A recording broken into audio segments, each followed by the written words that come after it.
responsible for this. I demand that you show yourself. Who are you?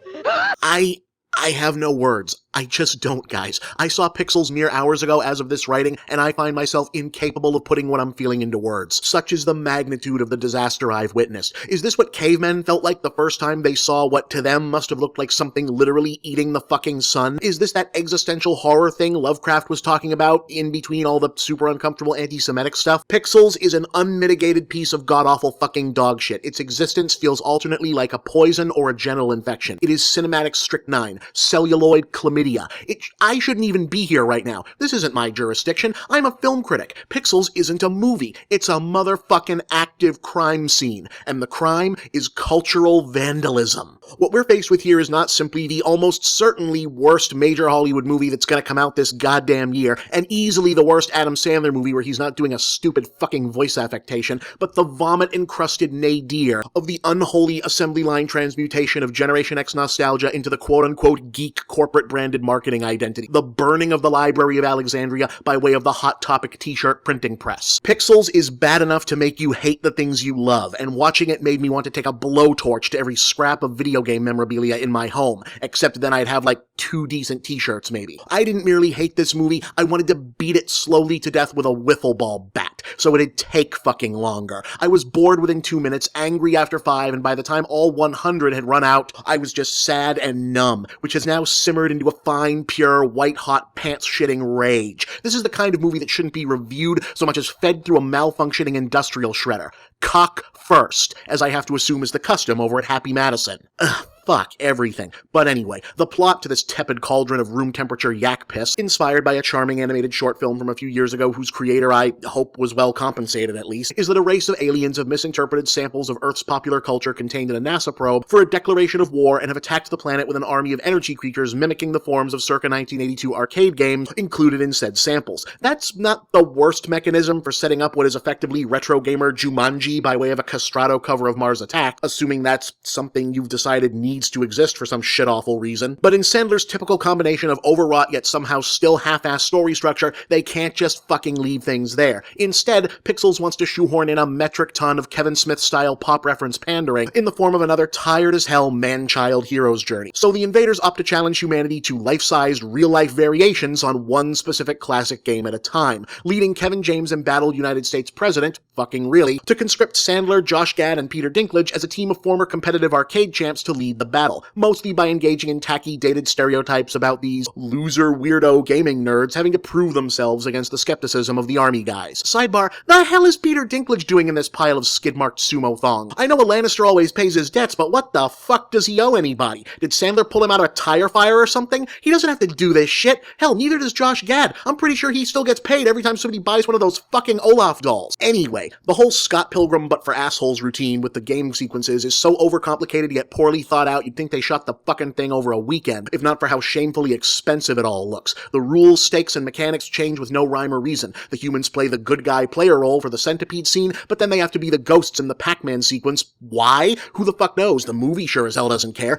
At one point, entering a cheat code works for some reason without explaining how it was entered and why it should matter. These aren't tiny nitpicks, though. These are major plot developments getting ground up into some of the worst action movie storytelling since Transformers. The second one. What do the aliens even want? Nobody seems to care. Sometimes they're evil, then in the next scene it's all about them being confused. At one point we're flat out told in a moment of important highlighted exposition that they were a peaceful world until they got a hold of our probe and could maybe be reasoned with, and then it's dropped one scene later, never to be fucking heard from again, because there's a few Donkey Kong jokes we haven't gotten to yet. There's the germ of an interesting idea dying from lack of oxygen within this shitstorm, i.e. so much of our popular culture being grounded in the mythologizing of warfare, competition, and the arbitrary winner-loser binary. Why wouldn't someone mistake it for a declaration of war? But that might have been interesting and insightful, and Pixels is clearly aiming for more of an advanced scrotal cancer kind of vibe. But what really turns the whole thing from just one more stupid fucking waste of time summer comedy into the waterfall of elephant jizz cascading into theaters this weekend is that it's so oppressively, endlessly bald-faced cynical about the disingenuous appropriation of its own supposed reason for existing. There's not a single interesting joke or visual gag making use of the presence of all the classic gaming iconography Sandler and his goon squad have been allowed to fuck around with. The supposed humorous use of every single pixelated creature in the movie movie never once rises beyond the level of, ha ha ha, I recognize that, which for some reason qualifies as a joke now. This isn't just keeping great art in a bad frame, this is using original Monets to wallpaper the porta potty in an IBS symposium.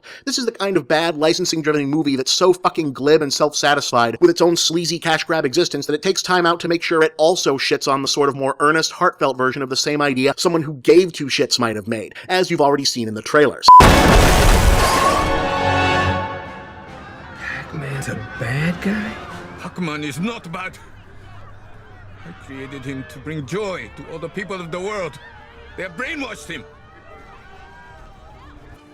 You'll see. What are you doing?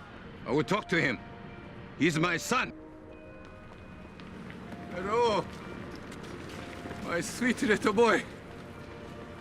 Look how big you've grown.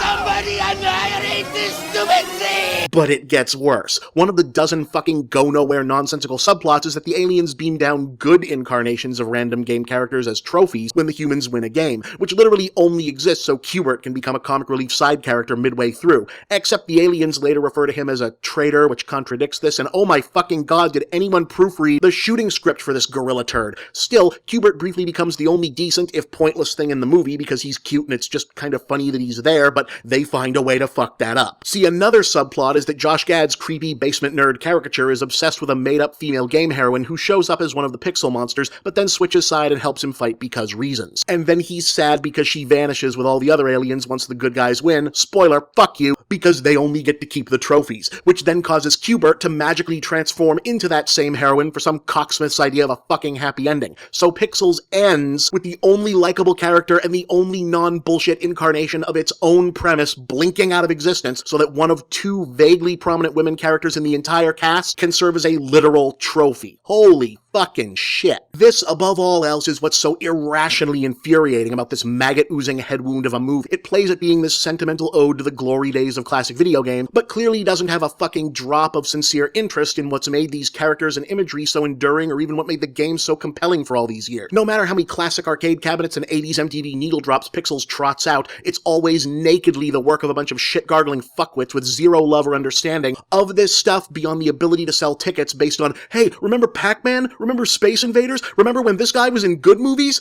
Fucking hell, Sandler's literal character arc in this movie is learning to let go of the pride he takes in having the skill to excel at classic games and instead embrace a more open-ended, whatever, just try not to die modern gaming approach in order to ultimately succeed. But hey, don't pay attention to all that, folks. Look, stuff from Joust. Remember Joust? Pay us money to remind you that Joust existed. And the only thing worse than all of that is that it's probably going to work. This is probably going to be a huge fucking hit. One more bullshit movie interlude for the masses to break up the monotony of our ongoing waddle toward idiocracy. Let me be crystal fucking clear here, folks. Pixels is the worst thing to happen to video games since the CDI, microtransactions, YouTube screamers, voice chat, and the death of the Dreamcast combined, but it would absolutely still be a festering ocean of stagnant koala feces no matter what licensed property nostalgia it was pretending to pander to. And it probably will still be that less than 4 fucking months from now when the same movie reappears in the form of that Jack Black Goosebumps thing. Every game company who let their creations turn up in this shit pile should be flogging themselves like a Catholic masturbator right now. Yes, even you, Nintendo. Fucking hell. You swear off Hollywood for like 2 years after one shitty Mario movie, but now you're suddenly totally okay with Mario, Donkey Kong, and the Duck Hunt dog showing up in this abortion? Classy. Real motherfucking classy. But for now, Pixels is awful on a level that defies even the most negative conventions of review. Not a single joke lands, not a single performance works, the story is lazy, the stakes make no sense, the staging is limp and lifeless, and director Chris Columbus has finally made a movie worse than 9 months. It demands some sort of new metric below the stars or thumbs number scales. Like, how many fingers should the people responsible for this piece of shit be allowed to keep? I hate this movie so much I would have rather watched Blended again. I hate this movie so much I would have rather caught up with Paul Blart 2 instead. I hate this piece of shit so much I'm no longer rooting for Tyrion to make it out of season 6 alive. I wanted to run this movie over with my car, repeatedly. I wanted to ritually blind this movie with razor wire. I wanted to drown this movie slowly in a vat of its own urine. As a film critic, I'm so used to Sandler sucking at this point that it's a challenge not to start grading his bullshit on some kind of curve. But as someone who actually loves all the stuff Pixels fucks around pretending to appreciate, it feels like the pride of Manchester, New Hampshire here broke into my fucking house, took a bloody backed up post-Taco Bell Miralax shit in the middle of my living room, and now wants me to pay him for the fucking privilege. In summation, fuck this movie, Fuck everyone who made this movie, and if you pay money to watch this movie, fuck you too.